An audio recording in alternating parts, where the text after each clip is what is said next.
Welcome to English Baba channel. Class 8 history से chapter number 3 है ruling the country side. आज हम करेंगे इसके एनसीईआरटी सॉल्यूशन और क्वेश्चन आंसर। तो जल्दी से वीडियो को लाइक कर दो।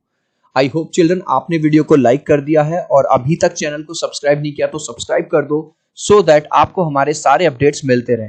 क्वेश्चन नंबर 1 है मैच द फॉलोइंग। तो देखो रॉइट को किससे मिलाओगे आप? रॉइट को मिला दोगे आप पीजेंट से। महल किसको है? विलेज को कहा जाता है। निज क्या है? Cultivation on planters own land. और रियोटी क्या है? Cultivation on ryots land.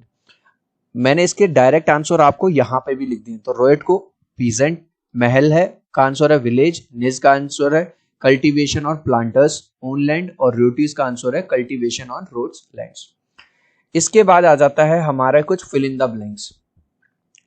Growers of woad in Europe saw dash as a crop which would provide competition to their earnings.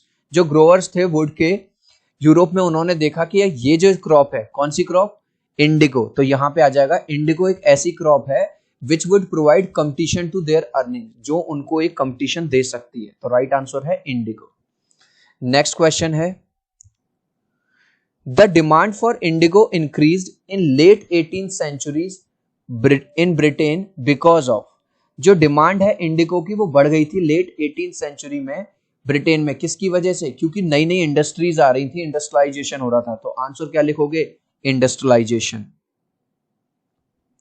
Next question the international demand for indigo was affected by the discovery of. अब पहले तो जो Indigo थी वो बहुत ज्यादा demand में थी, लेकिन बाद में डिस्कवरी होगी सिंथेटिक डाइज। सिंथेटिक मतलब आर्टिफिशियल डाइज आने लगी, ठीक है, जिसकी वजह से जो इंडिगो की जो डिमांड है वो कम हो गई। तो राइट आंसर होगा synthetic dies. The Champaran movement was against.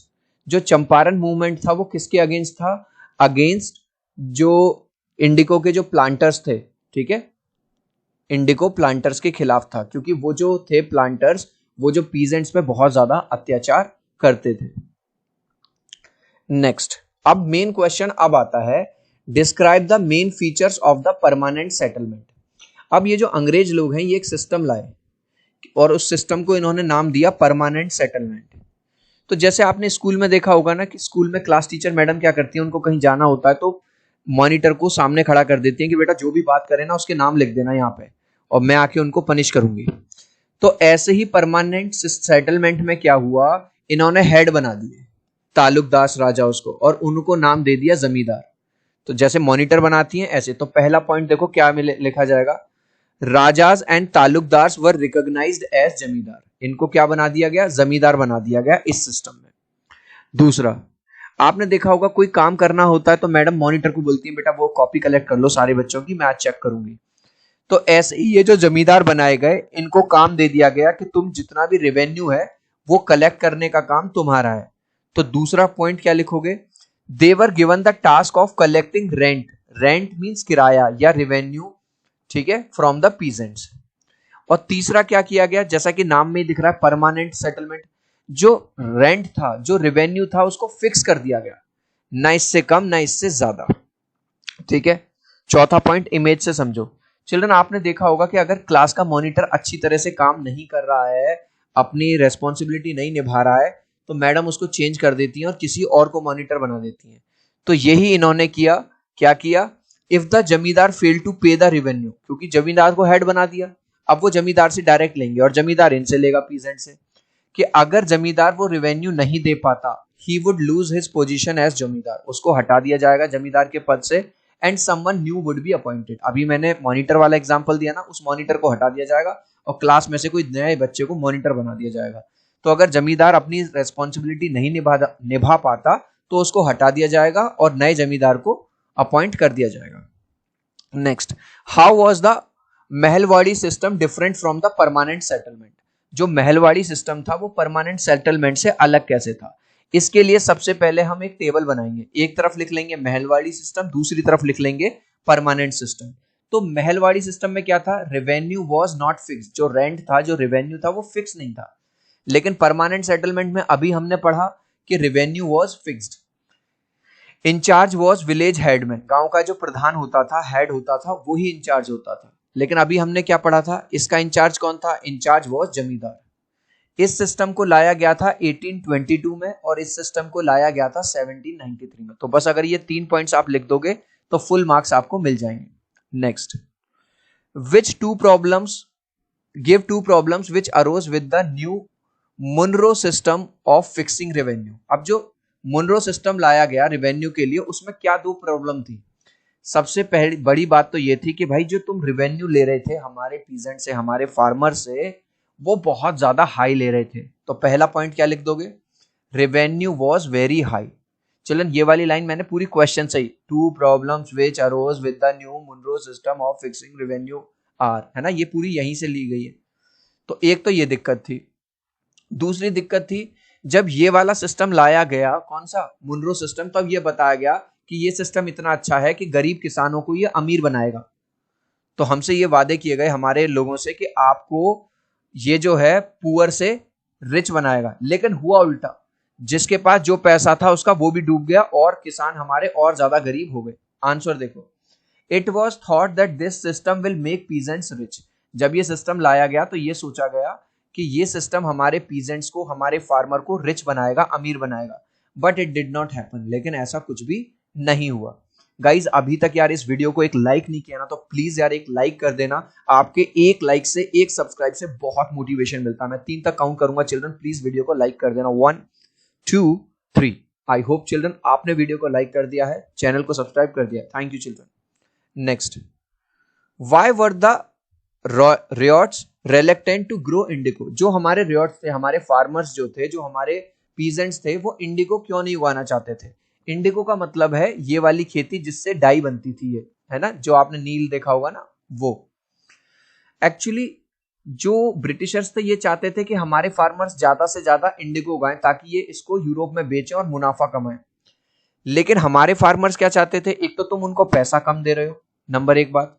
अब एक बात बताओ, कोई भी दुकानदार है अगर वो चीज 10 रुपए की ला रहा है तो उसको 11 या 12 रुपए में तो बेचेगा, तभी तो उसको फायदा होगा। अब ये थोड़ी है कि दुकानदार ला रहा है 10 रुपए में और तुमको दे दे 8 रुपए में। तो यहां पे क्या हो रहा था कि हमारे किसान भाइयों की लागत मान के चलो 100 रुपए आ रही है और उसको मिल रहे हैं बेचारे को 90 रुपए, यानी कि जितने की उसको पड़ रही है उतने रुपए भी नहीं मिल रहे, लॉस में हो रहा था। तो इसलिए नहीं चाहते थे दूसरा काम। तो पहले तो ये 2 पॉइंट ये लिख दो, Indigo was purchased for a very low price. जो प्राइस मिलता था वो बहुत ज्यादा कम मिलता था। The riots couldn't even cover their cost. अभी मैंने एग्जांपल दिया ना कि 100 रुपए की कोई चीज है तो उसके भी 90 रुपए मिल रहे हैं हमारे किसानों को, तो उनकी खुद की भी कॉस्ट नहीं निकल पा रही। तीसरा, भाई ये बताओ, इंडिगो तो खाने की चीज थोड़ी है, लेकिन राइस है, चावल खाने की चीज है।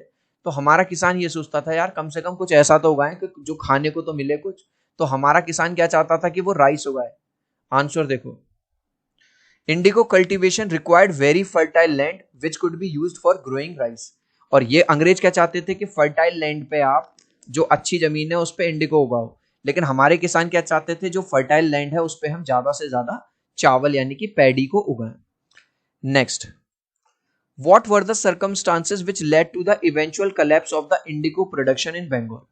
अब बंगाल के अंदर ऐसा क्या हुआ कि फाइनली जो प्रोडक्शन है इंडिगो का वो पूरी तरह खत्म हो गया। हुआ ये था कि 1857 में एक सबसे बड़ा रिवॉल्ट हुआ था अंग्रेजों के खिलाफ, क्योंकि अब भारतीय लोगों को समझ में आ गया कि जब तक लात नहीं उठाएंगे, इन पे जूता नहीं मारेंगे, तब तक कुछ नहीं होगा। तो पहला रीजन तो ये था कि अंग्रेजों को डर लग रहा था, भाई अगर इन पे और अत्याचार करे तो कहीं ये दूसरी रिवोल्ट ना कर दे। तो पहला पॉइंट क्या लिख दोगे आप, पहला पॉइंट लिख दोगे, the British were also afraid of another revolt like 1857। इस बार ब्रिटिश सर्स भी डरे हुए थे कहीं ऐसा ना हो कि ये दूसरी रिवोल्ट कर दे। दूसरा, जो विलेज हेड था वो भी इस बार हमारे पीजेंट के सपोर्ट में आ गया। उन्होंने कही यार तुम हथियार उठाओ, हम तुम्हारे साथ खड़े हैं। तो दूसरा पॉइंट क्या लिख दोगे, the village headman came in support of peasants. तीसरा, जो हमारे इंडिगो को जो उगाते थे, जो पीजेंट बेचारे गरीब मजदूर हमारे, उन पे ना ये लोग बड़ा अत्याचार करते थे प्लांटर्स। तो इस बात से वो बड़े परेशान थे। तो तीसरी बात क्या लिखोगे, the planters were very oppressive. Oppressive का मतलब है अत्याचारी, बहुत ज्यादा अत्याचार करते थे हमारे पीजेंट्स पे। चौथा पॉइंट है कि जो ब्रिटिशर्स हैं उन्होंने जब एक कमीशन बिठाया तो उनको ये पता चला कि यार इसमें हमारी गलती है, मतलब हमारे लोगों की गलती है।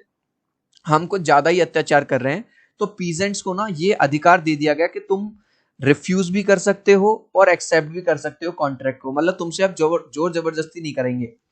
Peasants were given the right to accept or refuse the contract of indigo. इसका मतलब यह है कि अगर पीजेंट की खुद का मन करेगा कि सर मैं इंडिगो उगाऊंगा आपको बेचूंगा, तो आपका मन है, अब आप पे पहले की तरह जोर जबरदस्ती नहीं करी जाएगी।